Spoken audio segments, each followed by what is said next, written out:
timely topic, and we're so grateful to have Dr. William Smith here with us from the University of Utah. Quick study. And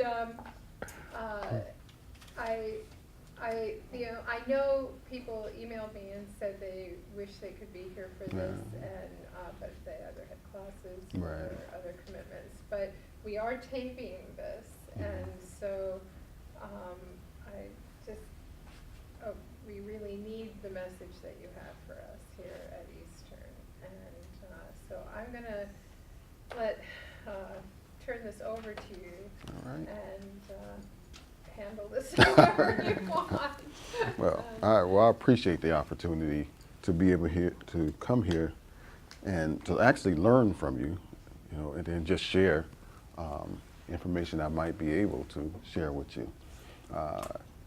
I recognize that this is kind of a troubling time to come home. As some of you may have been told, I'm an alumni of Eastern Illinois, so I did my undergraduate here.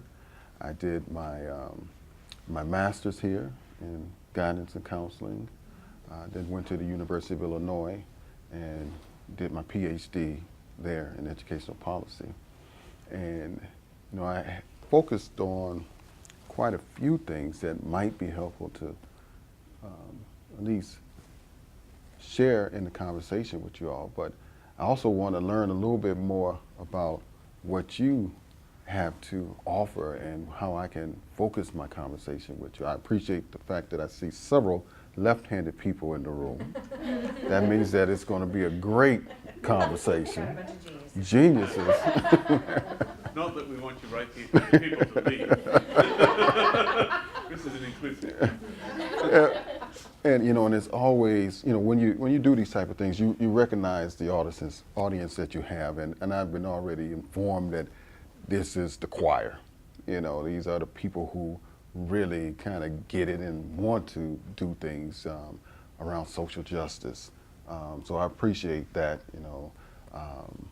That just puts more pressure on a few people to do greater things for the larger community, though. Sometimes you need the people who are way out there to participate, but we know their agenda.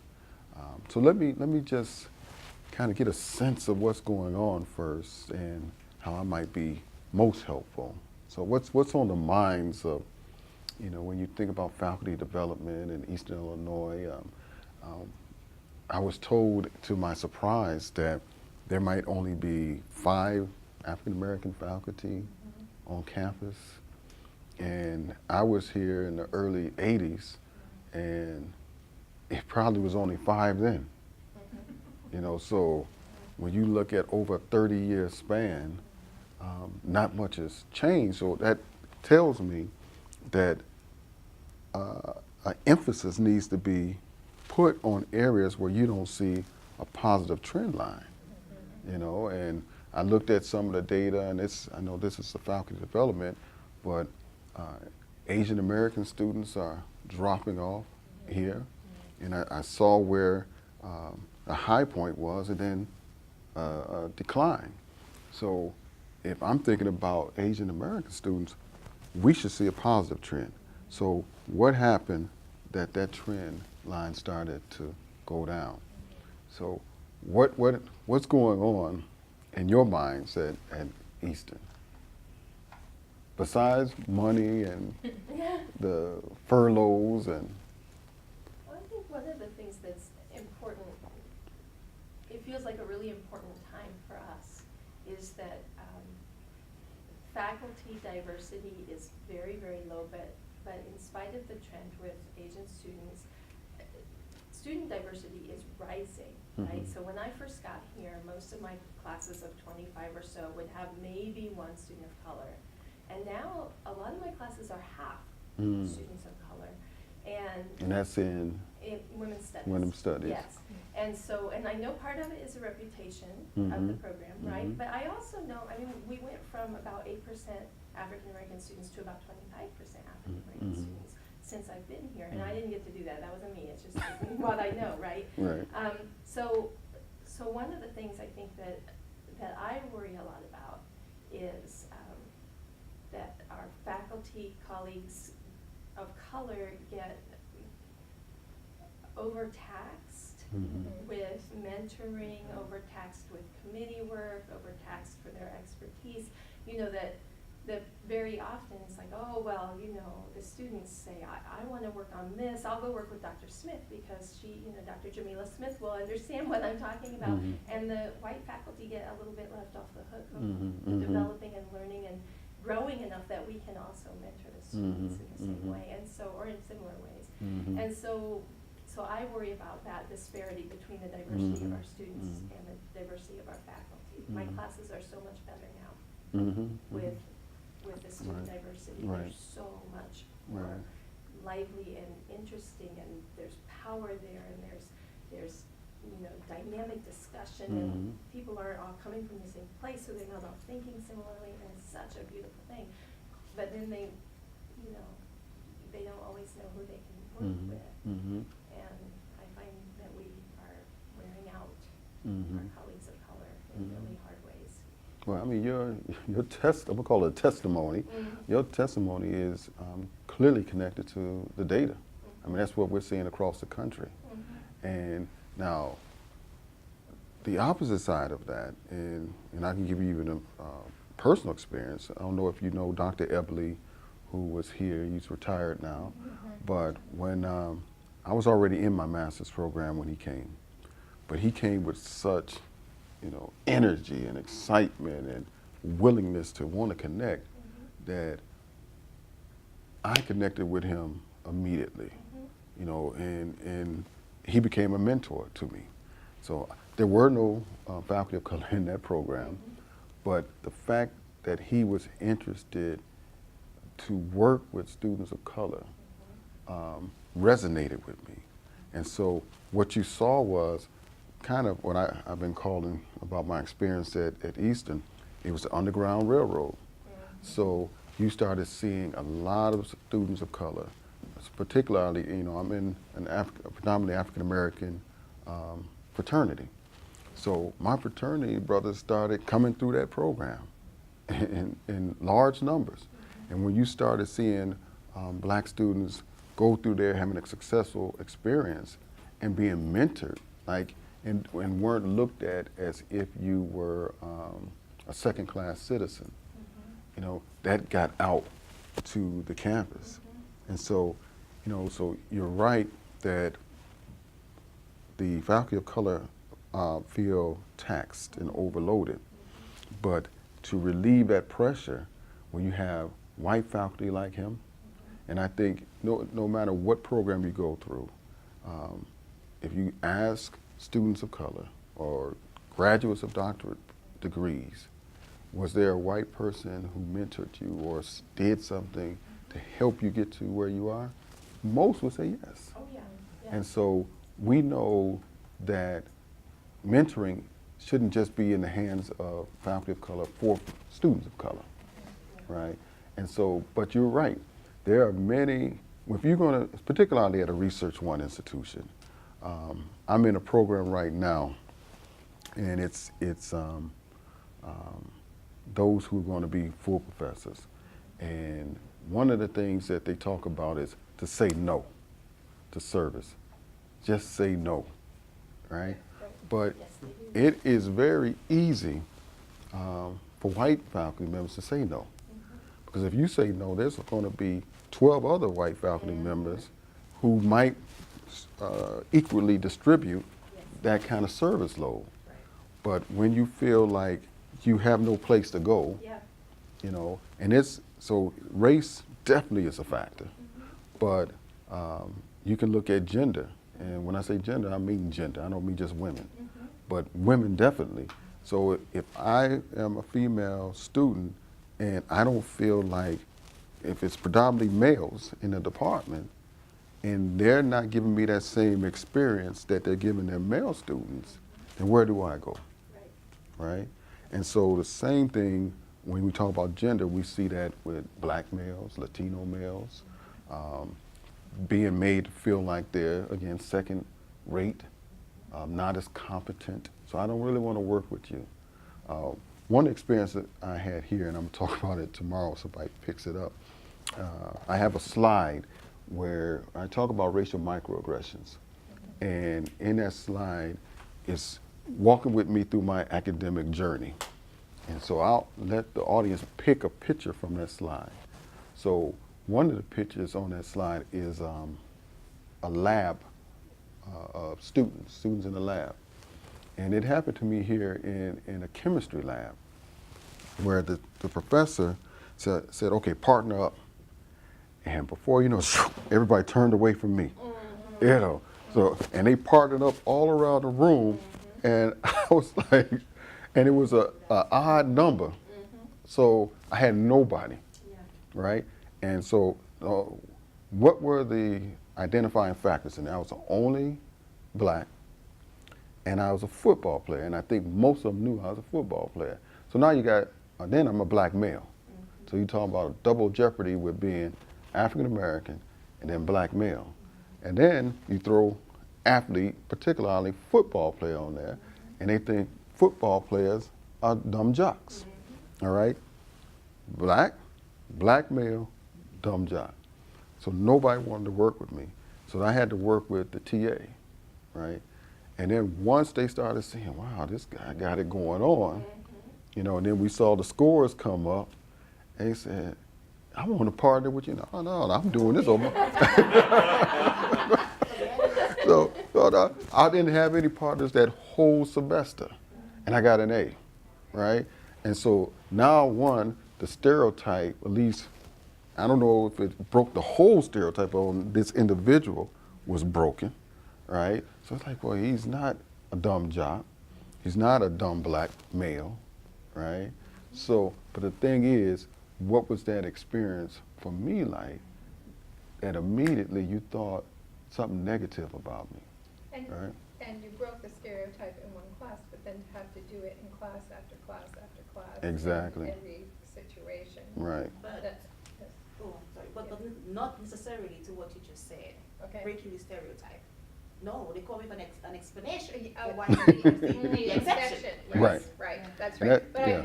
what you said was in your own case, you qualified breaking the stereotype. For law, me, but you yeah. said in your own case. Right. But then to have to do it, like that's part of the fatigue, is That's that you have exactly, to do it again and again. that's the problem, that then I go into another situation, and I actually don't have this on the slide, but there, and I shouldn't say this because it's recorded, so I won't mention the professor's name, but he was an anthropologist here, and he was, So can we go check? and his classes were considered a blow-off class. I never trusted blow-offs. I was too paranoid. I was going to do my work. I was just, and my mother was a teacher, so I was just trained to, you know, be like that. But he was a blow-off, all right? I did everything in that class. Now, it came to test day, and he said, I want to discourage cheating. Now, it was actually 4 black males in that class. We were all football players. The other 3 probably took it because it was considered a blow-off. And he said, I want to discourage cheating. You go to that corner, you go to that corner, you go to that corner, you go to that corner. Yes. Oh my. So he separated us in the corners. I'm in the back corner. This is the chalkboard up here. I'm over there. And so what I see is in the middle section is all sorority sisters. It's the first time I've ever seen something like this. Their boyfriends were behind them, or fraternity brother, I don't know what, but they had a relationship. All the girls had long hair. They had a cheat sheet taped to the back of to their back. And so the guys would move their hair. Oh my. So I'm seeing this, but he's focused on the black males in the class, right? And the guys are cheating, right? So, you know, again, now the message is sent to the students. I want to discourage cheating, so I'm gonna separate the blacks, right? Now, you would say it would be kind of hard pressed for somebody in 2016 to probably do that. But other things like that happen. So instead of separating them, it's watching them, right? Not watching over here, but watching them, you know. And so that's students. But for faculty, you know, the service load is very draining, very draining. So what do we do to try to remove that responsibility? We have to share equitably, you know, but we have to be receptive of LGBT who come in there. Despite what your beliefs are, you know, you have to be receptive of people and willing to nurture, mentor students in all categories, and not just have certain members have to go to their own group, right? Because there's always going to be more whites on the campus than there are anybody else, right? And so that's been a problem. And then you have stuff that happens on campus. There's one professor in one of my studies where he was carrying his computer to his car, and the campus police stopped him. He was dressed, suit, and everything, and questioned him on, where are you taking this computer? And it was his own personal computer, right? Taking it home, right? And so he had to go through this whole exchange that the police basically held the computer thinking that he was stealing it. Now, typically, a white person, white faculty members walking out, particularly a man with a suit, no question, right? But him being questioned. And when I talk about racial battle fatigue, those type of experiences constantly happen, you know, that people don't account for. Now, I've been in Salt Lake City, this is my 17th year, and most people, when they think of Utah, that's not the place that anybody would think about going to, right? Even white folks. I just can't imagine. Yeah, but you in and out. We're gonna go to the slopes, we're gonna drink at the mountains, we're gonna do hot chocolate, and we go home. So most whites don't even think about going to Utah, right? Particularly if they're not Mormon. And so, you know, so Utah has a stereotype, and it's really not true, most of it, right? So once you get there, you realize, well, this is not a bad place to be. Hence, I'm there going on 17 years. Now, my wife did, the first year, she was like, look, we got to get out of here. I said, you got to woman up. You got to do something, get a black woman's book club and all. So she did that. Got a book club, or got with her sorority, got more involved in church, did all these other things. Now she's happy she can't see herself leaving. She's a professor as well. But one of the things, another picture on that slide I'll show tomorrow, is some bananas. And if somebody picked at the store, I would tell is just this past Thursday, a bag of bananas was left on our porch, right? And so now we're like, we've only had driving while black. We've had issues with, and I'll tell you some of the things that black faculty go through, and this also is true in the data that we have. But when you think about something like that, is it a racial connotation? I mean, no note, no anything, just some bananas on your porch. And so you're thinking, so now you gotta question, is this some racist stereotype, black apes type thing, and is somebody trying to send a message? Is it a stupid teenager making a racist joke or something? So now you're questioning yourself, right?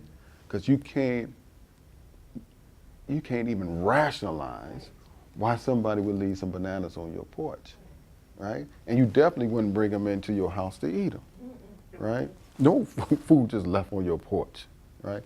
So now that's one thing.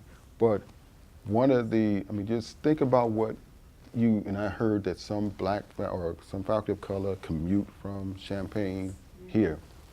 But you have to think about, when you talk about racial battle fatigue, what happens when they come into a community? Are they accepted? One of the things we deliberately put our kids in elementary school that we thought was good, you know, and at least the most diverse that we could find in Salt Lake City, in our area. And the kindergarten teacher was supposed to be among the best. An older woman, been teaching for years.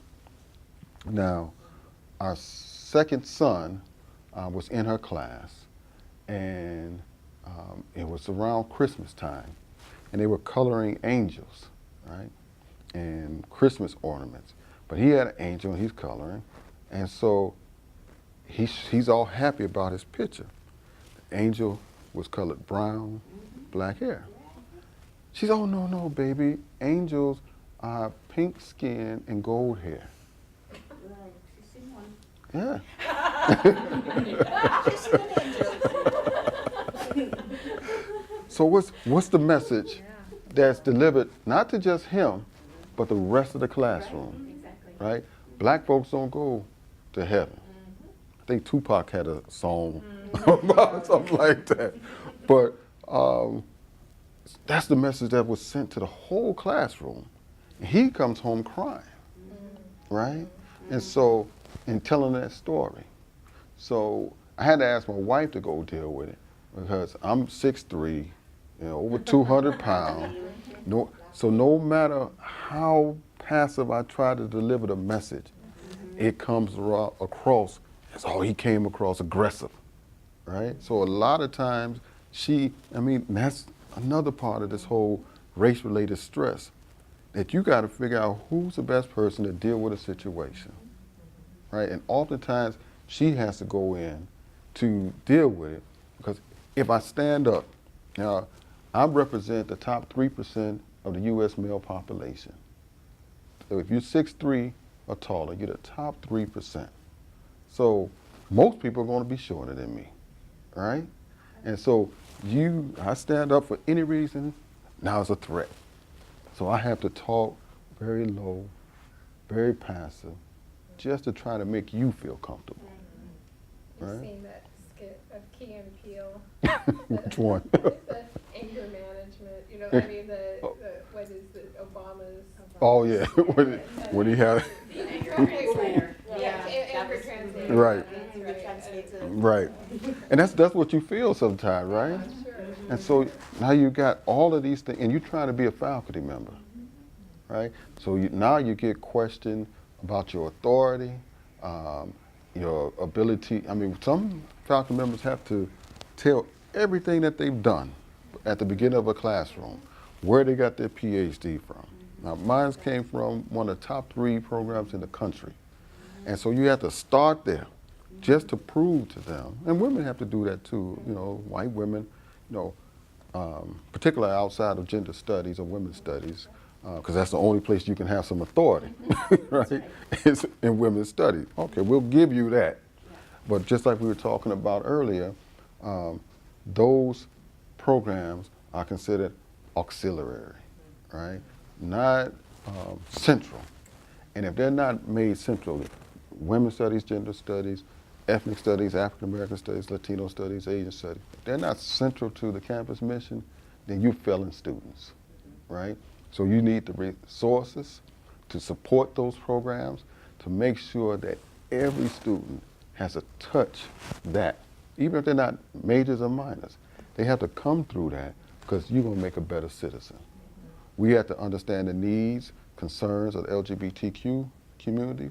We have to understand the issues around equality and equity and everything else, and then the contribution of ethnic minorities and how they're part of our history, right? It's not just African American history, it's U.S. history, right?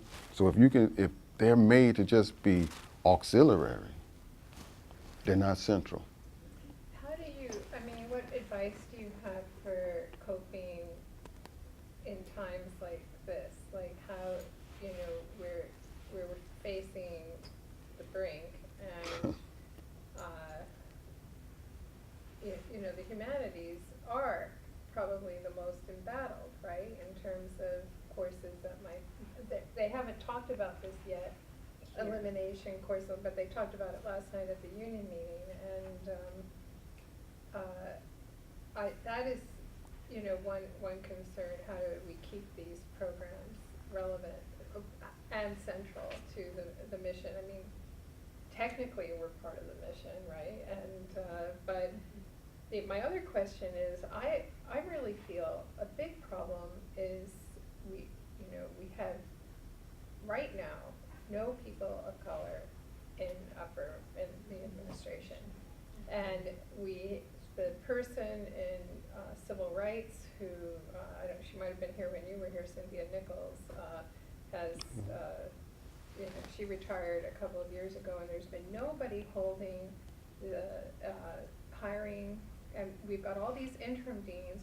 We have had, you know, while we do not have very many African American faculty, we do have quite a few very competent and skilled faculty of color, international faculty. Kevin, do you want? I'm blushing. And what area are you in?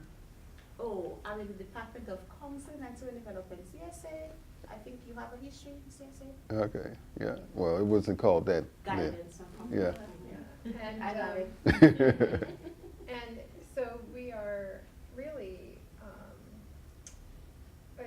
I don't know how, I mean, every time I talk to the provost practically, I'm talking about the need, for this need. And then he says, well, I give the search over to these people. And I'm wondering, where does the charge come from if it doesn't come from the top? Right. And you know, there's one person in particular that is, I think, extremely gifted and smart, competent, has been through the ropes, and she didn't even get a look in. And she's Ethiopian American, and she's, but she's been an acting chair, and the person who got the position in her place has not had chair experience and is a white man, and you know, how did that happen? Why didn't she even get an interview? You know, and we don't even, how do we as faculty call the administration to account? Well, I would consider that a failed search. You know, Yeah, if you keep replacing with what you had, and you're not. Regis, so happy to see you. This is our Dean of Continuing Education. Okay. And I apologize for being late, I had a conflict. Let me come over. No problem. We're talking So- about failed searches for interim, For anything. where we have faculty of color who are not getting looked in. And Doug, can I chime in here? yes, please. I do this informal polling of my students in class, you know, just to ask them, what brought you to Eastern?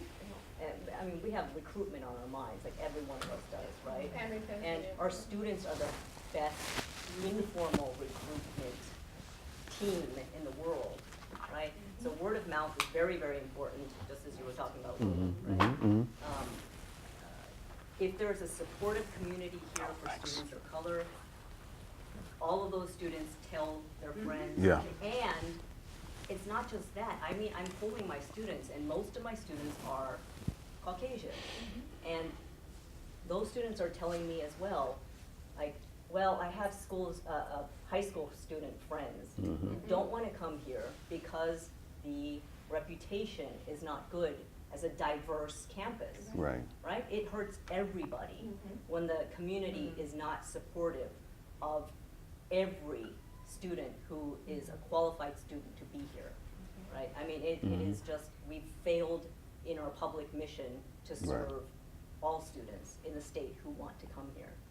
So it's very, very important that we, like you seem to be, Dr. Smith, talking about a lot of macro aggressions, you know, like real failures in pedagogy and just being failures of failed human beings, really. Failed searches. But, yeah, failed What? searches in life. Yeah. Oh, sorry. No, go ahead, go I'm ahead. interrupting everybody now. I'm out of town.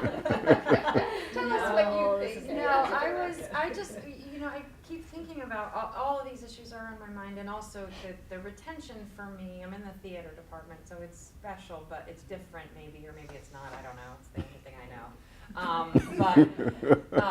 So I'm part of the choir. I think I am, right? I think like all of these issues have been on my mind my whole career. I like to make art about it. I'm very loud about the season we select and about not colorblind casting, but color conscious casting. You know, I raised a ruckus in the fall because there was one person of color who on the stage the entire fall, you know, and it's not serving our students. All of our students need to be represented on the stage. So I feel like I'm fighting the good fight, and I feel like I grew up in a really racist town in a really racist time, and I told the story to my students when we were talking about color conscious casting, about how we got a student in the 5th grade in an all-white class, and he was black, and his name was Ali Kamara. And my teacher said, Mrs. Lingenfelter, a German, said, "That's too hard to say, I'm just gonna call you Junior." He wasn't a junior, that wasn't a part of his name at all. She just, so what's the message to all of us, right? And she had a jar that when we all did our homework, she put a piece of candy in it. And before he'd even had one day, and she said, "But I'm just gonna make a separate junior jar for you until we know that you can be part of this homework candy thing." And she kept the separate junior jar with no irony in 1988, like no irony. And so I think, well, my God, we're past that, right?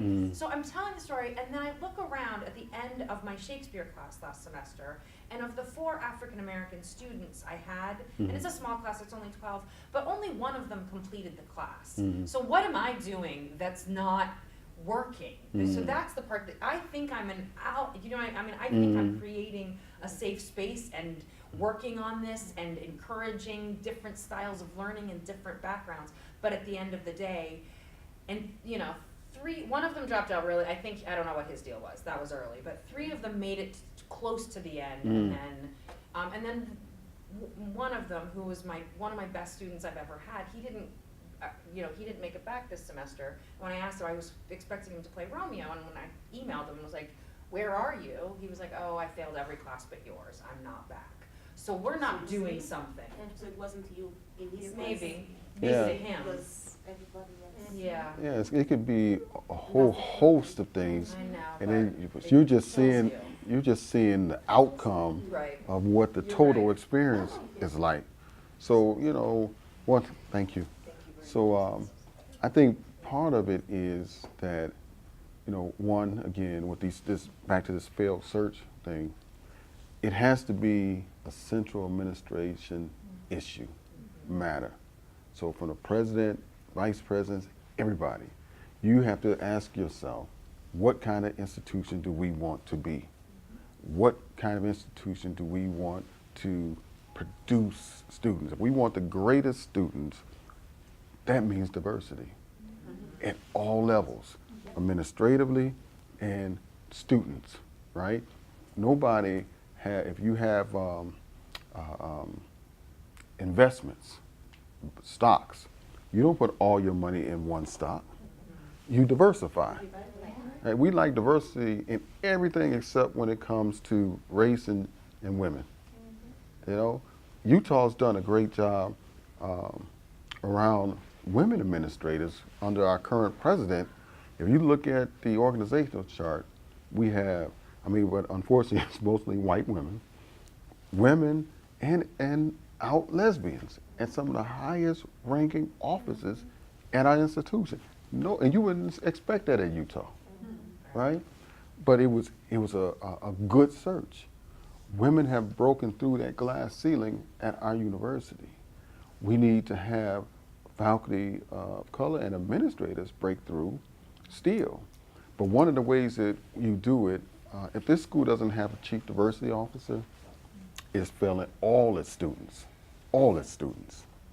Because the chief diversity officer keeps accountability of the mission. Now, I read the mission, and if your mission statement says that you are doing this, you're supposed to do it. And you're supposed to have measurements about how you reaching your mission, right? So if it says diversity in the mission statement and you're not doing it, and you don't have a chief diversity officer who can look at every search to see if it's a diverse pool, and if it's not diverse, close the search down, start it over, right? We want the best out there in whatever area it is, and the best means that it's got to be diversified. If you only look and you come up with 6 white males, that's a problem. That's a problem, right? When we know that those fields have more diversity in it. So that means that you're only going to the people you know, the special interest groups that you know, and you're advertising there instead of the black SIGs and the Latino SIGs and the Asian SIGs. If those are part of your overall, like when I was associate dean, I had control over faculty development. If the search wasn't successful in my books, closing this sucker down, start it over. I'm not going to approve anything until you show me that you can have diversity across the board. I think we also do hear sometimes a kind of, I hate to call it self-fulfilling prophecy, because fulfilling has such a positive connotation. But when I've watched people, when I've watched searches go through, both internal and external searches, very often what I'm hearing among my colleagues who are here now is, well, you know, we don't have very many people of color. Well, but they're not going to want to live here anyway. And the, well, but they're not going to want to live here anyway then translates immediately into when we hire someone of color, this isn't a place where they want to live, because we're all saying we don't want to live here anyway. Like, that doesn't change anything. It doesn't make us a better community. It doesn't make it any easier for people to move here. And then it just becomes this sort of cycle, right, of exclusion that looks very kind, but isn't kind. It's exclusion. And I think 2 questions always have to be asked after that. All right, you make the person go on and tell you, why wouldn't it be a good place for them? So they've already recognized and identified these things. So what are either you or the institution doing to make it a better situation? Yeah, that's the one we fail on real bad. Right. And then the second thing, and I said this in the previous meeting, is that we're okay with white mediocrity. So what it means is we don't get the best search, so we can hire particularly a white male who's mediocre to come in, and we're okay with that instead of having the best, right? And so we'll deal with mediocrity, but we won't deal with trying to get excellence. And when you want excellence, then you got to make sure that the environment is supportive of excellent contributions, right? Yeah, it has to be inclusive. You can't look around a room and everybody looks the same, right? It has to have diversity.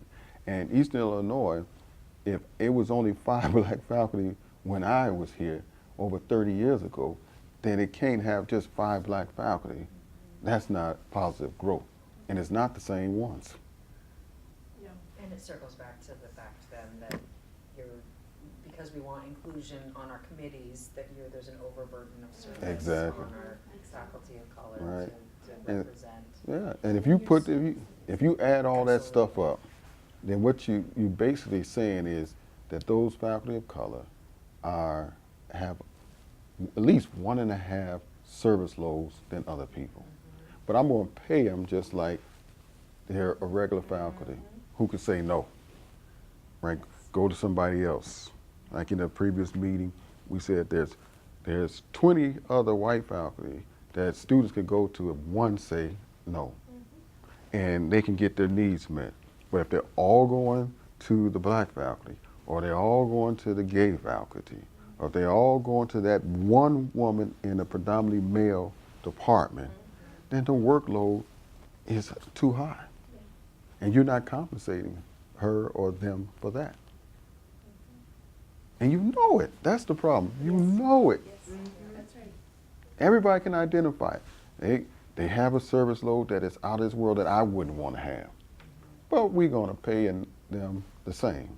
We won't compensate them for that. Right? Sometimes money heals all wounds. Not all the time, but it helps. At least it acknowledges that the Yeah. issue is there, Right. you know? Right. Merit awards, Yes. all kind of other recognitions, it helps, you know, but you have to recognize the fact that the workload is extraordinary. And that's the thing that, unfortunately, most faculty of color can't say no to, because they knew that there was somebody who helped them, and so they feel obligated Right. to try to help, Yeah. right? And not that white faculty members haven't gotten help, they've gotten help and mentored, but if they, Although we all just rose right up to that. but, As we're walking. Well- As we are want to do, Myself yes. up, But- yes. but you have the luxury to say, "Oh, I'm too busy right now. And you don't feel as bad because you know that there's other white faculty members who can take over for you. But the thing is, when I was associate dean over hiring, I said, look, there's two things. When the dean appointed me and he asked me to be his associate dean, and he was a white male, and I'm not trying to put politics out there, but he was in the style of a JFK, right? But better, 'cause, you know, and he wanted diversity. He wanted social justice. That was central to his mission as the dean. And so when he asked me to be over faculty development, student affairs, with diversity as an emphasis, I said, only under this condition. One, that, you know, I have oversight over hiring. And with that, the pools have to be diverse. And I'm not as concerned about who the final candidate is about their racial ethnic makeup as I am with what's on their vita, what's their life history. Can they teach and mentor in a diverse population? So if a white faculty member can't do it, then we're not hiring her or hiring him, right? Because she has to show me that she's had something, membership in an organization or done something in her experience that she can mentor diverse students. And we were we still are the most diverse college on campus. So she has, or he has to show me they have that ability. What does that do? That releases some of the service burdens, or I shouldn't call it a burden. It relieves some of the service loads that's directed towards the faculty of color, because I have a competent white faculty member who can mentor students of color along with white students. So that's what I would do. And I would just like when you look at and I told the dean, I had to teach him, I said, when we look at, like if it's a black applicant, we want to see what organization she belonged to or he belonged to. What's their, you know, the Vita represents your life, right? Your life. We want to see the life story. White faculty member, we just want to know where they went to school, how many publications they have, were they mentored by some star out there. Bring her in, bring them in. We don't go down that list like we do for the candidates of color. So we started going down lists, even in special, I think somebody's in special ed here, right? Was nobody special ed? That must have been the last one. Even in special ed, we got the first person of color in the history of that department, because I made them do it. You're going to find me somebody, right? We're not going to keep hiring. And actually what that was, we did a targeted hire. So I approved targeted hires and went through central administration to make sure we can do all this. If you have, and actually that person was Asian American that we hired. If you got a special talent, then we can go around the typical search process and come after you. Because if we sent that out, it's only going to be a few people. So we can target a search. So some of the things that we did was targeted searches. I went and gave a similar talk to University of Miami of Ohio. Did this whole thing, 3 days, did a university-wide lecture. but I met with the Dean of the College of Education. And in that meeting with the Dean, her associate deans, the department chairs, and some key faculty members, I told them one of the most, if you want diversity at University of Miami, because when I flew in there, I forgot what airport I landed in, if it was Indianapolis or someplace, they had a limo to pick me up. And so it felt like we was going back in time. You are. You know, I'm like, I said, just stop before you get to 1863. I don't want to get to slavery. You know? But we going through, and it just felt like, wait a minute, we going back, it's 1910, it's 1890. I'm like, hold up, you know? So once we got into campus, I heard all kind of stories from faculty members about how hard it is, Confederate flags and being run off the road, and I talked to a student class, or a class of students, and the black males are always asked if they were in gangs and things like that, and I mean just everything that you can imagine, you know. But when I talked to the dean, I said, look, the only way you can do this is targeted hires, and you do kind of a cohort where you bring in 2 or more who have a specialization that you need, and so you can go after them. And so after I left, I didn't communicate with them, but 2 years later, I run into some of the people that I talked to, and they had 4 faculty members. They said, he's the reason why you all are here. And all of a sudden, boom, diversity, right? And very confident people, but they brought in 2 at a time, right? So now they have 2 people who can, you know, be there together to support each other with supportive faculty members. And they had a dean who got it. She hadn't thought about it, but she got it then, and how important it was, and she made it happen. What's So- happened? Oh, sorry. Go ahead. Can you describe what you mean by target? A targeted hire, Targeted.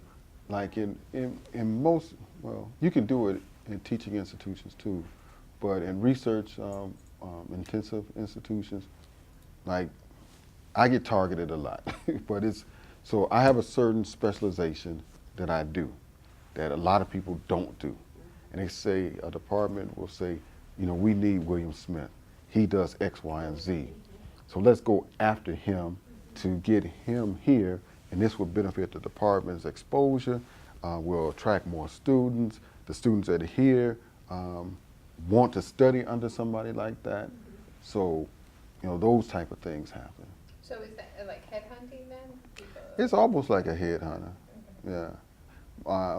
Actually, headhunters come after me now for deans and associate vice president positions. So, Violent terms, targeting and Yeah, headhunting. yeah. Is there another way to make it sound nicer? it's always stealing, so it's, I know. you know, I don't know how you can get away from it. Can I ask, what's happened to that position now that you've stepped down from it? From the associate dean? Yeah. Well, you know, when I stepped down, a new dean came in. So I stayed on only through the transition. We had some interim deans. And so I stayed on until we were bringing in the new dean. Once I stepped down and she came in, she basically, like most deans do, changed it to her own style. So my position was basically taken away. Whereas the dean that I came under, he negotiated that I need a dean that's able to do this. And so if I'm gonna take this position, I want this, this, and that. She didn't see it. That's part of her makeup. So, I mean, so the policies that you put in place did not last? Well, some of them had last. I created a diversity action task force, and so what that was to do was to break down the silos in our college, and our dean was pretty big on that. When he interviewed for the position, he came through the ranks. He was a undergrad, graduate student, longtime faculty member, longtime associate dean. So he was like the Lou Hinkin, you know. Now he's vice president of global affairs, right? So he's had that vision, but when I created the Diversity Action Task Force, the departments were doing their own thing, and many were struggling, like special ed, to diversify.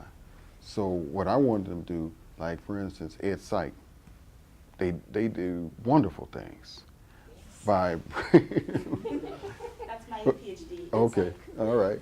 So by bringing all those groups together, we can say, okay, what are you doing individually that we all can benefit from? So now it becomes a college-wide effort. So student recruitment days, or Ed Psych did a wonderful job of that. They're bringing in all these students. Many of them would get assistantships and things like that.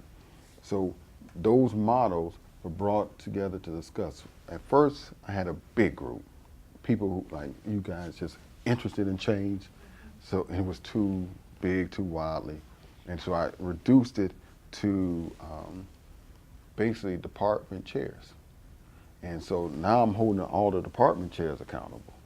So we get in there, we talk, we see what others are doing, we work together. Now we go after it as a college. And so with that, we went after students. Our student population, diversity population, continued to increase.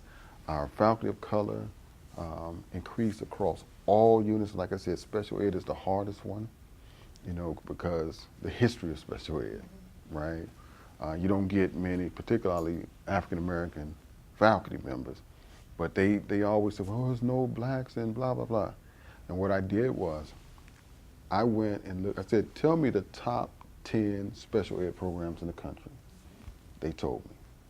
I went and I looked at the website of those top 10, and I looked for faculty of color, and I found them, and I called all of them, and I said, look, this is what we're doing.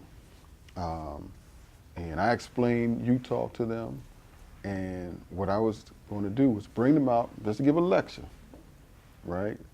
And say, we want to have you give a talk on this topic that can benefit the college, but focus on special ed. And so all these top professors started, I didn't really realize that Utah was as good as it is. And there was one, a black female, who was she's a full professor, real interested in coming after this kind of courtship. But that's kind of a targeted hire.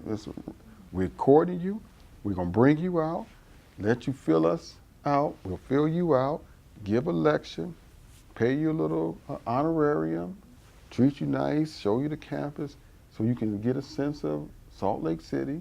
But what it does is, even if it's just a speakers series, it brings in those top people who can now be missionaries for you. Like, hey, I can send some students there. You know? So is Utah unionized? No. Okay, so, and it has money, obviously, so.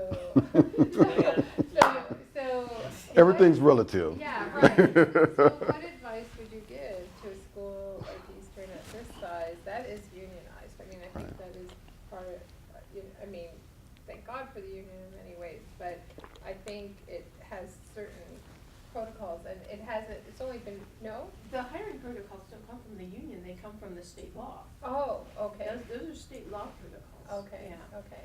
But, And ironically, many of those state law protocols are intended to enhance diversity. they are, yes. Yes, even though they may not have that They effect. may not have that effect, But they I are think that intended was to. the root. Well, every process is limited by the weakness of the people carrying out the process. Exactly. So I was going to say, and that's why I mentioned at the last MEI meeting that I think a large component of it are the search committee members. They are the ones who probably not making the final decision, but they are the ones who actually make the recommendation.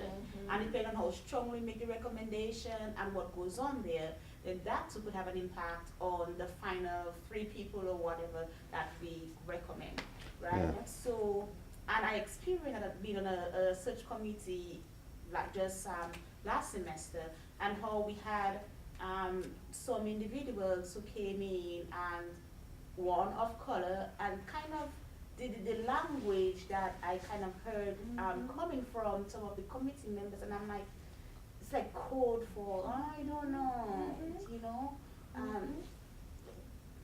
Person is passionate. Why, you know, what, are you scared of passion? You know, and that's kind of what I sensed. And unless we... They won't get our culture here. Right. That's the one I've heard a lot. So I think that's an important part of it, and I don't know. So those are gatekeepers, and the gatekeepers keep, you know, things going status quo, right? That's, when I was, as soon as I got my PhD, I taught at Western Illinois. I was probably only in my second year. I get a email, a call or something from Western Illinois. No, was it? Well, Western Illinois did try to recruit me there, but it was another institution out of state. And they wanted to recruit me for a position as faculty, but as department chair. Now, I'm just starting out, assistant professor, department chair, and associate professor at Memley. And I kept coming after them like, I'm an assistant professor, new assistant professor. Why are they doing this? This was in sociology, actually. And what they were doing was, they tried to get an unqualified candidate in the pool, in the short list. So, yeah, so this is what I'm figuring out. Because it doesn't make sense. If I'm 2 years out, assistant professor, you want me to be department chair? So I wouldn't get the job, but I would make the short list. And they would say, well, he doesn't have the experience, but he made it to. Why would, yeah, right. Right, we had a diverse pool, but these people were better. Right, right. So sinister. And so I obviously, and they kept coming after me, and I turned it down, but I told one of my mentors, white male sociologist, I said, I should have gone and just racked up a bill, like steaks for everybody, you know, and then left, you know, give them a $3,000, $4,000, $5,000 bill, and say, now how does it feel to do that? But then you might feel bad about yourself there. I wouldn't even go to the interview. Right. No, I wouldn't even go to the interview. I just made them pay for a trip and rack up a bill and then show up. But I couldn't do that. But You wanted to show how disrespectful they right, were right. in asking you to be a placeholder. Right. Yeah, so they could look like they were successful Yeah. and tried hard enough. Right. Yeah. That's what it was. So obviously, they didn't want to go after a real diverse pool of qualified candidates. And yeah, yeah. Yes, because if they get somebody in there, it might change things, and those people who aren't part of the choir will start to feel uncomfortable about their behaviors, and that's really what it boils down to. You know, if we diversify, now I gotta watch what I say and watch what I do. And actually, there was a faculty member here, and I won't mention his name. I won't even mention the department.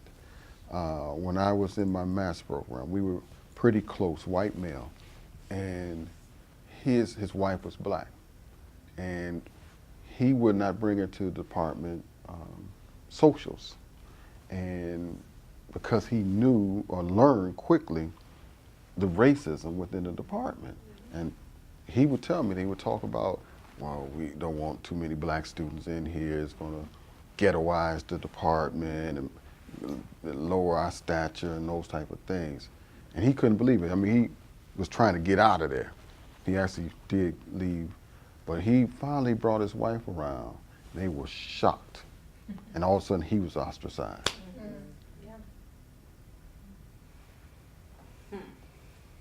And so, you know, when I was working my master's, I worked in admissions here.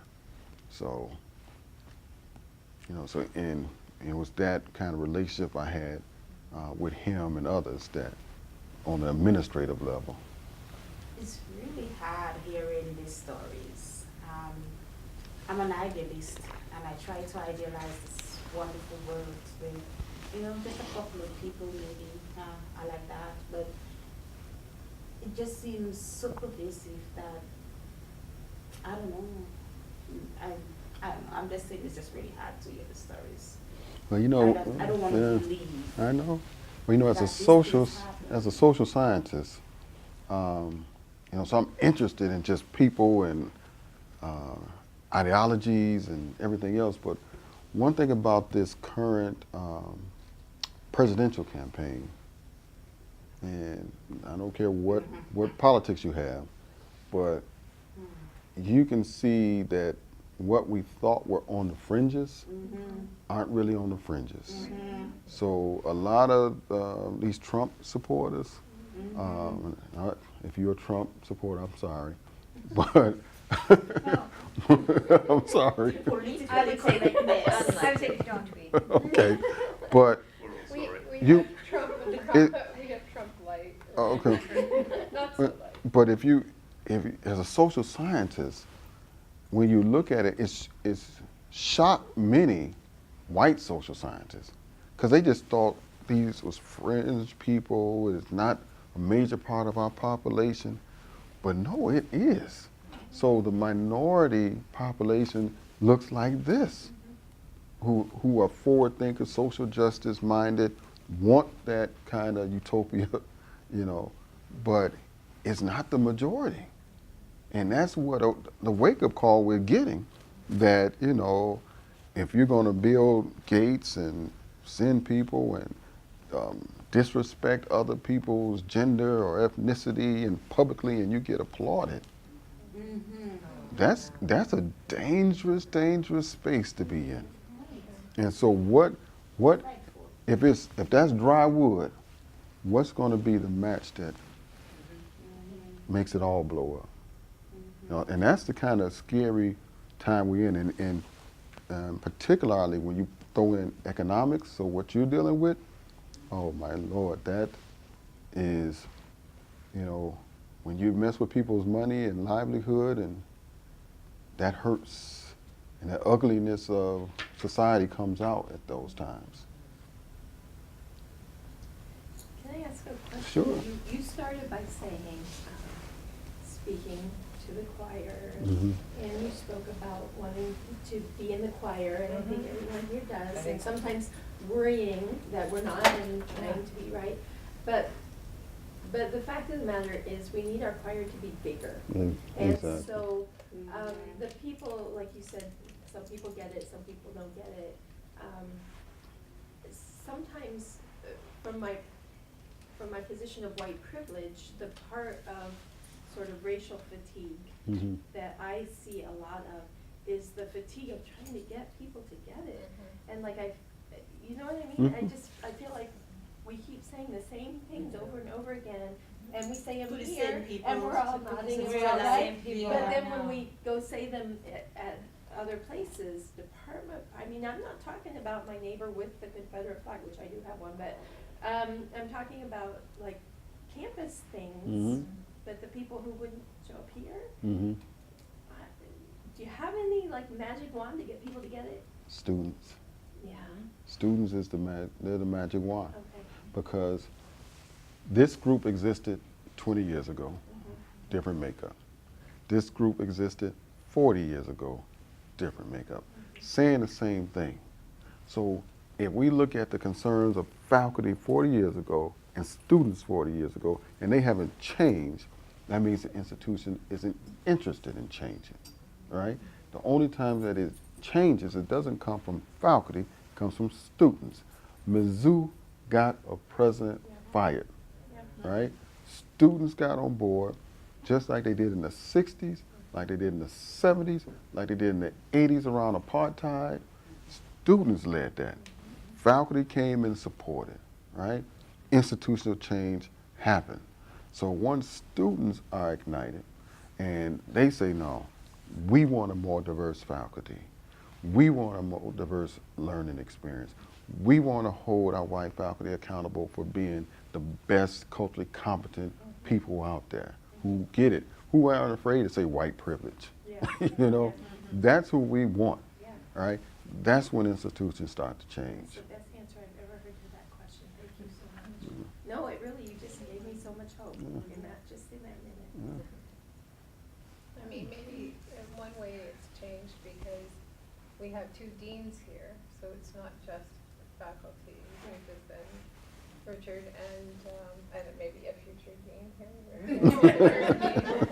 I got the email. But, yeah, it is something I think that has to happen in a multi-pronged way, but it is great when there's a grassroots from the students, but I think, getting the students to care, especially, you know, I mean, our white students to care, is to me a bit of a challenge, you know, I mean, except in these different pockets and a lot in the humanities, and I mean, we're trying, it'll be interesting to see who comes out tomorrow at the rally at 4 o'clock, the Fundy-IU rally, because that, I think some of the issues are connected, you know, like this is not a rich school, you know, and a lot of our students, I mean, I'm not even, a lot of our students are running as fast as they can. I mean,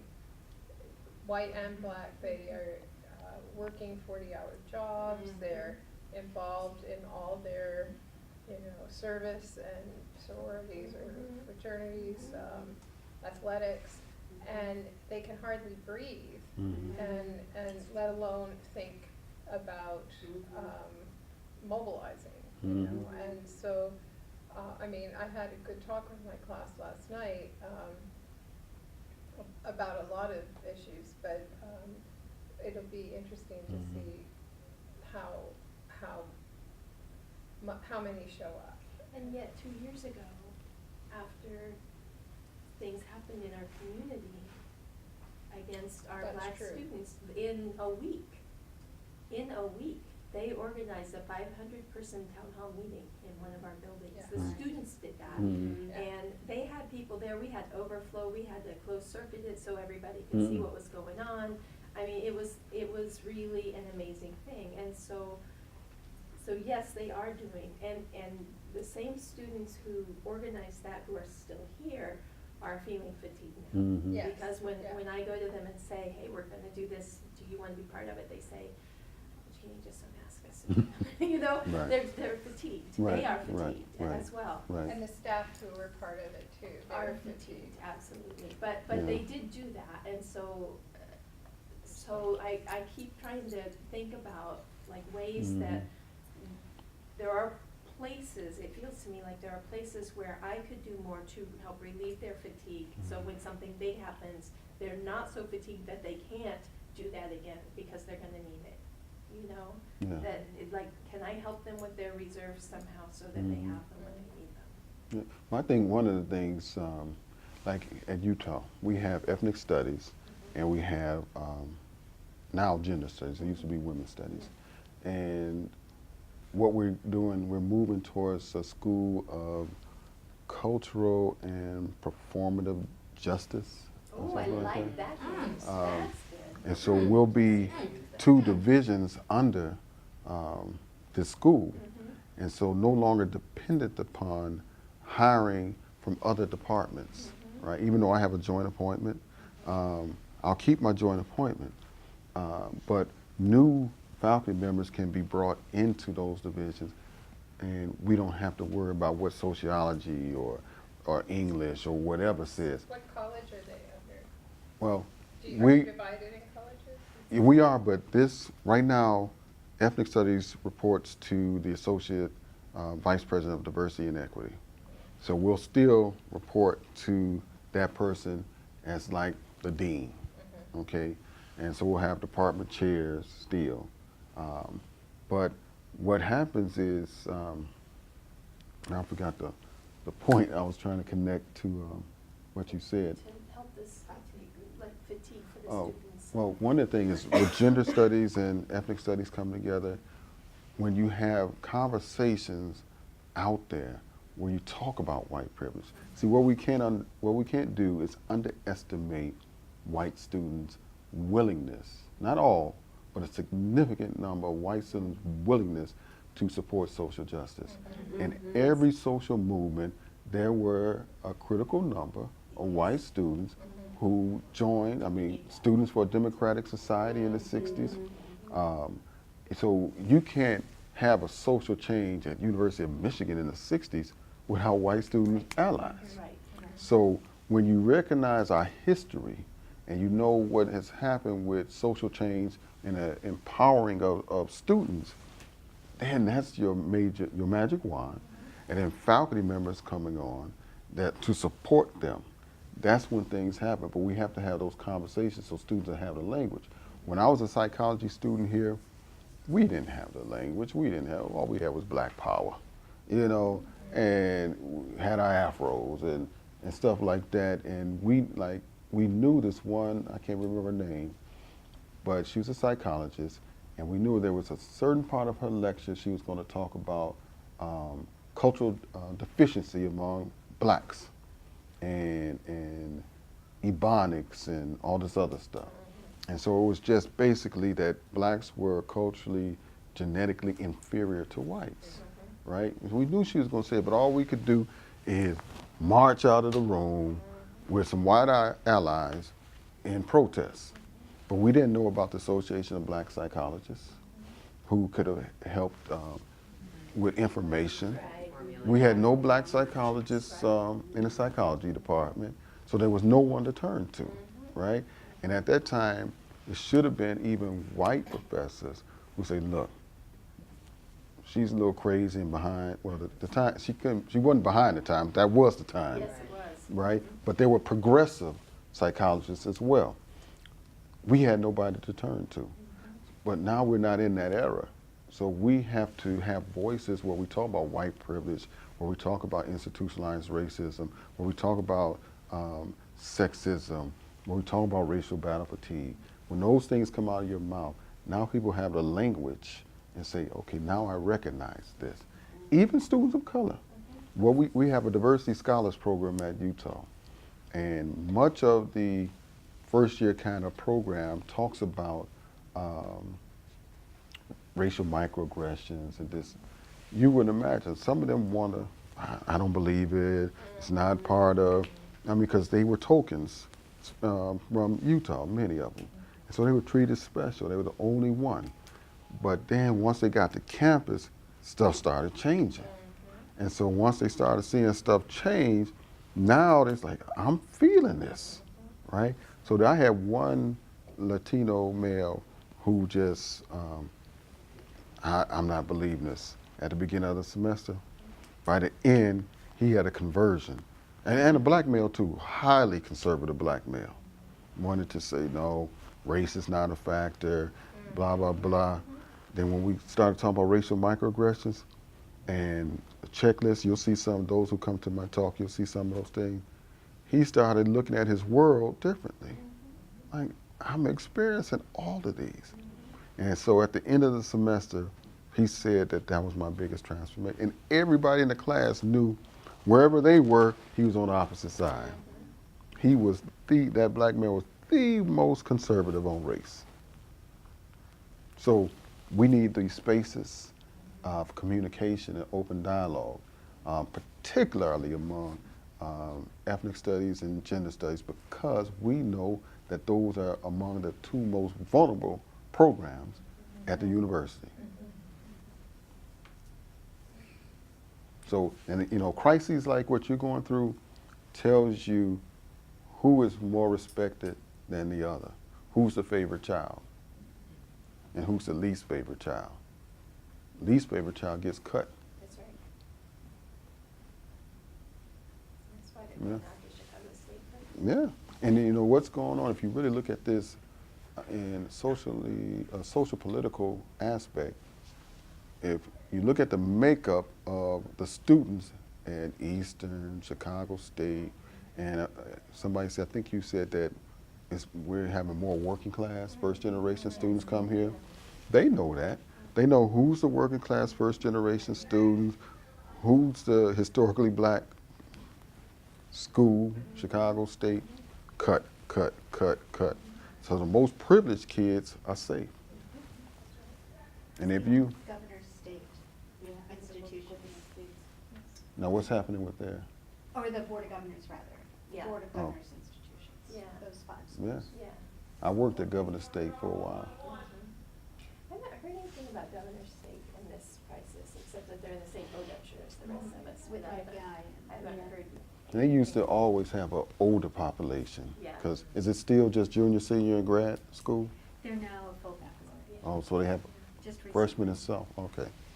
But I also think they have a lot of what we used to call non-traditional age. Yeah, that's, students. yeah, that's, Post-tradition. Post-tradition, Yeah. is that what we're saying now? Okay, It that's was- you. I knew you would know the language. they were considered one of the early schools without walls. Mhm. So, you know, information should be free and flowing, and Yes.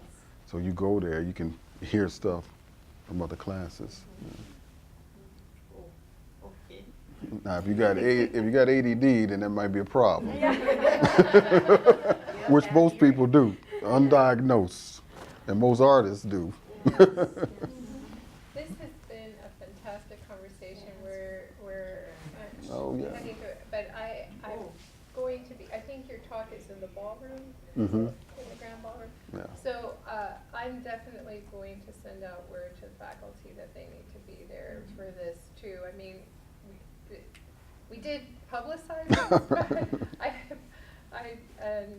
but we will definitely get the Great. word out for this, and Right. please, everybody else, spread the word. This was very powerful, very Thank you. important. Thank you so much. Thank And, I mean, anybody can stay as long as they want, but, don't wanna keep you. You have a big 2 days ahead of you, Yeah. so. I'm even in a class, I'll go all the way to some class this afternoon, some graduate course. Very good. But I told one of the things I don't like doing is, I was at Duke last month, or a few months ago. Wherever I go, if you're going to take the time to say you want me to come and you're going to give me an honorarium, I'm not one of those people that want to come and just get the money and run. I'm going to do is, you got me. And, States yeah, forever. I was yeah. gonna say states forever, Yeah, yeah, yeah. but we're very fortunate Thank to you, have you. thank you, Yes. thank you, Nice. thank you.